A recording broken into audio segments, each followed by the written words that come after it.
तीर्थवर्ती प्रचाराच्या तोफा यात धडकणार आहे। 11 जानेवारीला ठाकरे बंधूंची शिवतीर्थवर्ती सभा होणार आहे, तर 12 जानेवारीला शिंदे सेना आणि भाजपला सभेसाठी परवानगी देण्यात आली आहे। दोन्ही पक्षांकडून सभा गाजवण्याची जोरदार तयारी सुरू झालेली आहे। अंतिम टप्प्यामध्ये शिवतीर्थवर्ती प्रचाराच्या तोफा या धडाडणार आहेत आणि ही दोन दृश्य 11 जानेवारीला ठाकरे बंधूंची शिवतीर्थवर्ती सभा होणार आहे, तर 12 जानेवारीला शिंदे सेना आणि भाजपची सभा असेल।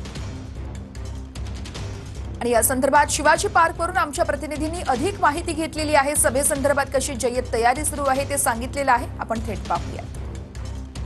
महानगरपालिकेच्या प्रचाराचा धुरळा जो आहे तो उडताना पाहायला मिळत आहेत आणि सध्या आपण दादरच्या छत्रपती शिवाजी पार्क मैदान परिसरामध्ये आहोत आणि याच मैदानात 11 तारखेला ठाकरेंची सभा जी आहे ती होणार आहे। दोन्ही ठाकरे बंधू यांची तोफ जी आहे ती दादरच्या छत्रपती शिवाजी पार्क अर्थात शिवतीर्थावरतून धडकताना आपल्याला पाहायला मिळणार आहे। या संपूर्ण 11 तारखेच्या सभेमध्ये ठाकरे बंधूंकडनं काय संबोधन मुंबई महानगरपालिकेच्या निवडणुकीच्या निमित्ताने मुंबईकरांना करण्यात येणार हे देखील पाहणं तितकंच महत्त्वाचं ठरणार आहे। परंतु या संपूर्ण सभेची तयारी जी आहे ती आता सध्या छत्रपती शिवाजी पार्क मैदान परिसरामध्ये होताना आपल्याला पाहायला मिळते।